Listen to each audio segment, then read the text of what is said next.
అంటే గారు నమస్తే, మీ పేరండి? ఉమాదేవి. ఏం చేస్తారు? రైతు పని చేస్తాం. ఎలా ఉందమ్మా ఈ ప్రభుత్వ పనితీరు పట్ల మీరు సంతోషంగా ఉన్నారు? అసలు ముఖ్యంగా మహిళలు చాలా సంతోషంగా ఉన్నాము. చంద్రబాబు చెప్పిన హామీలన్నీ నెరవేరుస్తున్నందుకు కుటుంబ ప్రభుత్వానికి కృతజ్ఞతలు.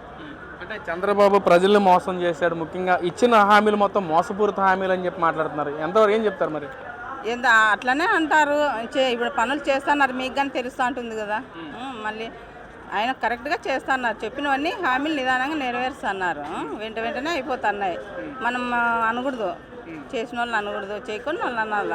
అంటే గతంలో జగన్మోహన్ రెడ్డి నవరత్నాలు సక్రమంగా టైం టు టైం ఇచ్చాను, చంద్రబాబు ఏదైతే సూపర్ 6 హామీలు ఇచ్చారో మొత్తం మోసం చేశారు ప్రజలని చెప్పి అంటున్నారు కదా. గతంలో మీకు ఏమన్నా మీ ఇంట్లో ఏమైనా వచ్చినాయమ్మా నవరత్నాల్లో? ఏమో దాని గురించి అయితే మాకు తెలీదు. మేము ఏదో పనులు చేసినాము. మాకు ఎందుకంటే మనము వేరే దాని గురించి మాట్లాడకూడదు. మా ప్రభుత్వం గురించి, మా కూటమి ప్రభుత్వం బాగా మాకు ప్రజలందరికీ న్యాయం చేస్తుంది, ఒకరు అనేది కాదు. అంటే వ్యవసాయం చేస్తూ ఉన్నారు కదా మీరు? వ్యవసాయం చేస్తున్నాం సార్. ఎలా ఉందమ్మా ఈ ప్రభుత్వంలో వ్యవసాయం పట్ల? చంద్రబాబు రైతులను మోసం చేస్తున్నాడు, మోసపూరిత హామీలతో. గతంలో రైతు భరోసా కేంద్రాలు ఏర్పాటు చేసి జగన్మోహన్ రెడ్డి సబ్సిడీ ద్వారా విత్తనాలు ఇచ్చాడు, రైతులందరూ సంతోషంగా ఉన్నారు మా ప్రభుత్వంలో, వైసీపీ ప్రభుత్వం అని చెప్పి అంటున్నారు. ఒక రైతుగా మీరేం చెప్తారు? ఒక రైతుగా అన్ని రైతులకు ఇవ్వాల్సిన చెప్పినవన్నీ చేస్తున్నాడు చంద్రబాబు. ఇప్పుడేం తక్కువ లేదు కదా. అన్ని హామీలు, ఉద్యోగ వ్యవస్థ కానీ ఇంకోటి కానీ ప్రతి ఒక్కటి వస్తున్నాయి. ఈరోజు మా ఆయన కానీ డైరెక్టర్ ఈరోజు ప్రమాణ స్వీకారం చేసేదానికోసం ఇటుకు వచ్చినారు. మరి మీ పట్టాదారు పాస్ పుస్తకాల మీద జగన్మోహన్ రెడ్డి ఫొటోస్ చూసాం గత ప్రభుత్వంలో, దాని గురించి ఏం చెప్తారు మరి? అంటే నేనైతే ఒక మహిళగా ఒకవేళ మేము తక్కువలు కావచ్చు అట్లా మాట్లాడకూడదేమో. అంటే ఇప్పుడు గవర్నమెంట్ అయిన తర్వాత గవర్నమెంట్ రూల్స్ వచ్చినందుకు చాలా సంతోషంగా ఉంది. మా ఒక ప్రభుత్వం అనేది కాదు, కరెక్ట్ పనితీరు ఇది. చంద్రబాబు కరెక్ట్, చాలా కరెక్ట్. రాజముద్రే ఉండాలి ఎప్పటికీ కానీ. ఇప్పుడు 2 రోజులు మనం ఉంటాం, ఇంకా 2 రోజులు వేరే వాళ్ళు ఉంటారు, అవన్నీ మామూలే. ఈరోజు మనం ఉంటాం, వేరే జీవితాన్ని తరతరాలుగా వచ్చేది రాజముద్ర ఒక్కటే. రాజముద్ర కంపల్సరీగా ఉండాలి. మరి 2029 ఎవరు గెలుస్తారు? వైసీపీ వాళ్ళేమో మహిళలే పెద్ద పెట్టేసి నన్ను గెలిపించడానికి సిద్ధంగా ఉన్నారని చెప్పి వైసీపీలో మాట్లాడుతున్నారు. ఒక మహిళగా దాని గురించి ఏం చెప్తారు? మళ్ళీ జగన్మోహన్ రెడ్డి ఏమైనా కోరుకుంటున్నారా మీరు? మేమేం అట్లా అనుకోలేదు. మళ్ళీ మాకు కూటమి ప్రభుత్వమే రావాలనుకుంటున్నాం. ముగ్గురు పనితీరే బాగుంది మాకు. చంద్రబాబు, పవన్ కళ్యాణ్, లోకేష్, వీళ్ళు ముగ్గురు అంటే అసలు నమ్మకం ఏంటి అసలు మీకు?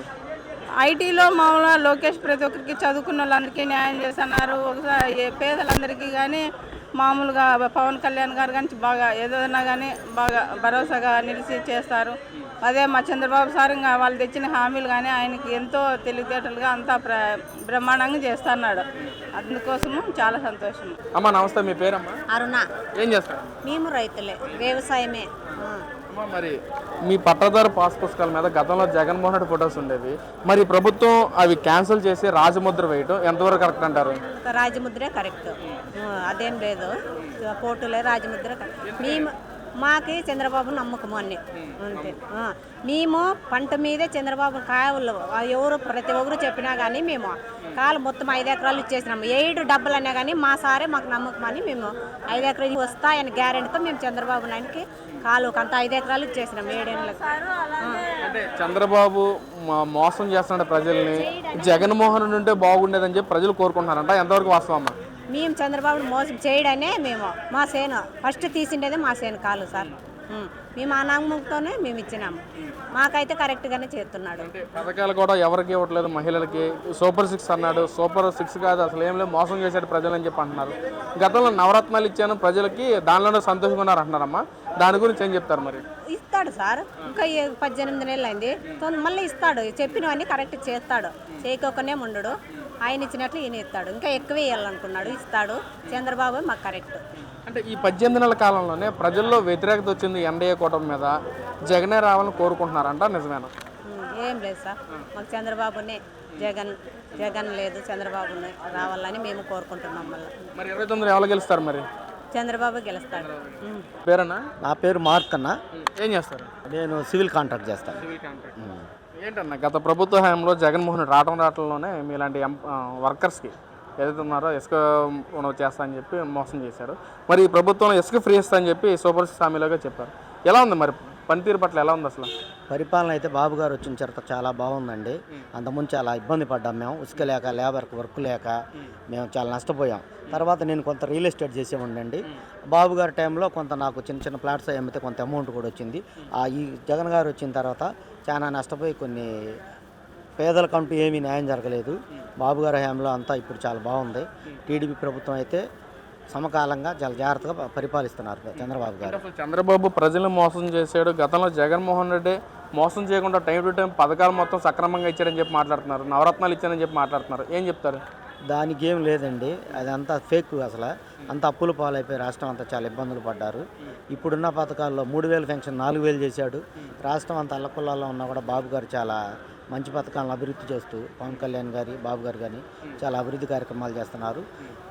ఇంకొకసారి కూడా వస్తే ఈ రాష్ట్రం అభివృద్ధి చెందిద్దని నేను అనుకుంటున్నాను. మరి పక్కన వైసీపీ వాళ్ళు ఏమో అధికారం మేమే చేపడతాము, వచ్చాక ఎవడైతే రాజకీయ దుర్వినియోగం చేస్తున్నారో వాళ్ళందరూ అంతు చూస్తాము, 2.0 చూపిస్తామని చెప్పి అంటున్నారు వైసీపీ వాళ్ళు. అదేమి లేదండి, అదంతా ఊరక వాళ్ళ అపోహలు మాట్లాడుకుంటున్నాయి. కానీ పక్క ఈసారి కూడా జనసేన టీడీపీ పొత్తు ఉంటుంది, మళ్ళీ టీడీపీ వస్తుంది. పేదలకు న్యాయం జరగాలంటే టీడీపీ ప్రభుత్వం ఉండాలి, కూటమి ప్రభుత్వం. డబుల్ ఇంజిన్ ముఖ్యంగా ఈ 18 నెలల కాలంలో చంద్రబాబు చేసిన మంచి అంటే డెవలప్మెంట్ ఏదన్నా ఉంది అని అడిగితే అసలు మీరేం చెప్తారు? అసలు ఇప్పుడు వచ్చి రాజధాని వైపు చూడండి, గత ఎలక్షన్కి ముందు రాజధాని చూడండి, ఇప్పుడు మేము అడ్డుకుంటానే వచ్చాం. ఆ రోడ్లు కానీ వర్క్ జరుగుతూ ఉంది, అంతా పిచ్చెట్లు విరిగిపోయినాయి. 30,000 ఎకరాలు దాన్ని బాగు చేయటంటే మనకున్న ఒక ఎకరం బాగు చేసుకోవడానికే మనకు 1 సంవత్సరం పడుతుందండి. 30,000 ఎకరాలు బాగు చేయాలి. అదంతా కూడా ఇప్పుడు చేస్తుంటే ఒక దాని చేసుకుంటా కన్స్ట్రక్షన్ జరుగుతా డెవలప్ కనపడుతుంది. ఇప్పుడు ఒక్కసారే కావాలంటే కాదు కదండి, పోయినసారి అదంతా ఏం లేకుండా ఈ పాటికి డెవలప్ అయ్యేది. అలాంటిది ఏం లేదు కాబట్టి ఇప్పుడు చాలా తొందరగా డెవలప్ అవుతుంది. సార్ మరి గతంలో ఎప్పుడన్నా అమరావతి వచ్చారా మీరు? వచ్చానండి. అప్పటికి ఇప్పుడు తేడా ఏం చెప్తాను? చాలా బాగుంది. అప్పుడేముంది, అంత దారి కనపడేది కాదు కదా. గుంటల్లో మేము ఇటుకుంటూ రావాలంటే విజయవాడ లేదా మంగళగిరి పోవాలంటే అందరూ అడ్డుకుంటాను వచ్చేవాళ్ళం. ఆ రోడ్లన్నీ ఇప్పుడే క్లియర్ చేసుకుంటూ వస్తున్నారు, బాగుంది. బాబు గారి పరిపాలన చాలా బాగుంటుందండి. ఆయన ఎందుకంటే సీనియర్ కాబట్టి పేదలకు న్యాయం చేయాలంటే బాబు గారు పరిపాలన చాలా బాగుంటుంది. అంటే చంద్రబాబు మన రాష్ట్రాన్ని మోసం చేశాడు, సర్వనాశనం చేశాడు, జగనే డెవలప్మెంట్ చేశాడు, కానీ చంద్రబాబు దాన్ని నేనే చేశాను చెప్పి గొప్పలు చెప్పుకుంటాడు. అంటే ఎంతవరకు కరెక్ట్ అన్న? అది గొప్పలు మాత్రమేనండి, వాళ్ళు చేసింది ఏమీ లేదు. రాష్ట్రం అంత అప్పులు పాలైపోయి చాలా ఇబ్బంది పడి లేబర్కి ఉసుక లేదు. గతంలో అన్నా క్యాంటీన్ భోజనాలు లేవు, చాలామంది ఇబ్బంది పడ్డారు, చాలా నష్టపోయి ఉన్నారు. ఇప్పుడు అదంతా కూడా ఇప్పుడు ఎవరన్నా అడగండి, ఇప్పుడు ఎవరన్నా వారు ఆ ప్రభుత్వం బాగోలేదని చక్కగా ఉంది. వృద్ధులకి 4,000 రూపాయలు పెన్షన్ ఇస్తే ఈరోజు పిల్లలతో కూడా సంబంధం లేకుండా హాయిగా బతుకుతున్నారు. ప్రతి నెల 1వ తారీఖు పెన్షన్ ఇచ్చేస్తున్నారు. ఇంకెంతకన్నా మంచి ప్రభుత్వం ఏముంది? ప్రజలకు కనబడుతుంది కదా, మనం కొత్తగా చెప్పాల్సిందే ఉంది. అంటే ఒకవేళ ఎన్డీఏ కూటమిలో వీళ్ళు ముగ్గురు ఏమన్నా విడిపోతే మళ్ళీ జగన్మోహన్ రెడ్డి అధికారం చేపట్టే అవకాశం ఏమైనా ఉందంటారా? లేదండి, డైరెక్ట్గా అయినా కూడా టీడీపీ వస్తుంది. అందులో ఎట్లాంటి ఇక్కడ కనపడుతుంది కదా, అభివృద్ధి కనపడుతుంది కాబట్టి ప్రజలు ఇలా అమాయకంగా లేరండి. దాన్ని బట్టి వాళ్ళే నిర్ణయిస్తారు.